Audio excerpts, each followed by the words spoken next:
Hi friends, welcome to Sunita lifestyle channel. ಬನ್ನಿ friends, ಇವತ್ತು ಎಮ್ಮೆ ಮೇಯ್ಸಕ್ಕೆ ಬಂದಿದ್ದೀನಿ. ನೋಡಿ, ಎಮ್ಮೆ ಕಟ್ಟಾಕಿದ್ದೀನಿ.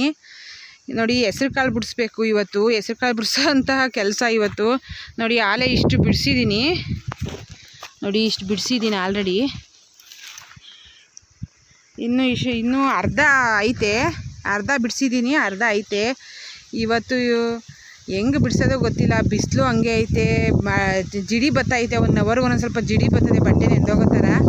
ಆಮೇಲೆ ಗಾಳಿ ಬರ್ತಾ ಅಂತೂ ಕೇಳಂಗೆ ಇಲ್ಲ, ಆಷಾಢ ಇರೋದ್ರಿಂದ. ನೋಡಿ, ಇದು ಹೆಸ್ರು ಕಾಳು. ಅದೊಂದು ತುಂಡಲ್ಲಿ ಐತೆ ನೋಡಿ, ಅದು ತಿರುಣಿ ಕಾಳು, ಹಸಿ ತಿರುಣಿಕಾಯಿ. ಅದು ಇನ್ನೂ ಬಂದಿಲ್ಲ. ಇದಂತೂ ಬಂದೈತೆ, ಅರ್ಧ ಬಿಡಿಸಿದ್ದೀವಿ, ಇನ್ನೂ ಅರ್ಧ ಐತೆ. ನೋಡಿ, ಆ ಕಡೆ ಸೀಸನ್ದು ಐತೆ. ನೋಡಿ, ಅಲ್ಲೊಂದು ಮಾವಿನ ಮರ ಐತೆ, ಕಾಣಿಸ್ತೈತಾ? ಮಾವಿನ ಹಣ್ಣಂತೂ ಸೂಪರಾಗಿರುತ್ತೆ ಫ್ರೆಂಡ್ಸ್. ಇದು ಸಖತ್ತು ಸ್ವೀಟು ಅಂದರೆ ಸ್ವೀಟು, ಸೂಪರಾಗಿರ್ತದೆ. ನೋಡಿ, ಯಾರಾದರೂ ಹಳ್ಳಿಗಳ ಕಡೆ ಇದನ್ನು ಏನಂತಾರೆ ಅಂತಂದರೆ ಈಚಲು ಮರ, ಈಚಲು ಹಣ್ಣು. ಹಳ್ಳಿಗಳ ಕಡೆ ಇರೋರೆಲ್ಲ ತಿಂದೇ ಇರ್ತಾರೆ. ಇದು ಈಚಲು ಹಣ್ಣಿನ ಮರ. ನೋಡಿ, ಈಚಲು ಹಣ್ಣು ಬಿಟ್ಟೈತೆ ನೋಡಿ ಫ್ರೆಂಡ್ಸ್.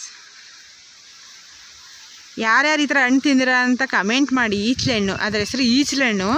ಇವೆಲ್ಲ ಹಳ್ಳಿಗಳ ಕಡೆ ಬೇಜಾನು ಇರ್ತವೆ. ಅದು ತಿರುಣಿ ಗಿಡ, ಇದು ಹೆಸ್ರು ಕಾಳಿನ ಗಿಡ. ಈಗ ಸದ್ಯಕ್ಕೆ ಹೆಸ್ರು ಕಾಳು ಕೀಳಬೇಕೆಲ್ಲ ಒಣಗಿಬಿಟ್ಟೈತೆ ಕಾಳುಗಳು. ಈ ಥರ ಒಣಗಿರ್ತದೆ. ಇದು ನೆನ್ನೆ ಕಿತ್ತಿರೋದು. ಇದೇನೋ ಕೀಳಲಿಲ್ಲ ಅಂತಂದರೆ ಎಲ್ಲ ಬಿಸಿಲಿಗೆ ಪಟ ಪಟ ಅಂತ ಸಿಡ್ದೋಗ್ಬಿಡ್ತದೆ ಫ್ರೆಂಡ್ಸ್. ಹಾಕಿರೋದು ಸುಮ್ಮನೆ ವೇಸ್ಟು.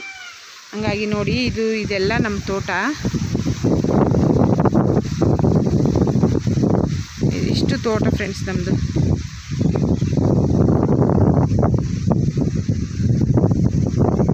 ಪೈಪ್ ಹೊಡೆದೋದ್ರಿಂದ ಮಣ್ಣು ತೆಗ್ದಾಕಿದ್ದೀವಿ, ಪೈಪ್ ರೆಡಿ ಮಾಡೋಕ್ಕೆ ಅಂತ.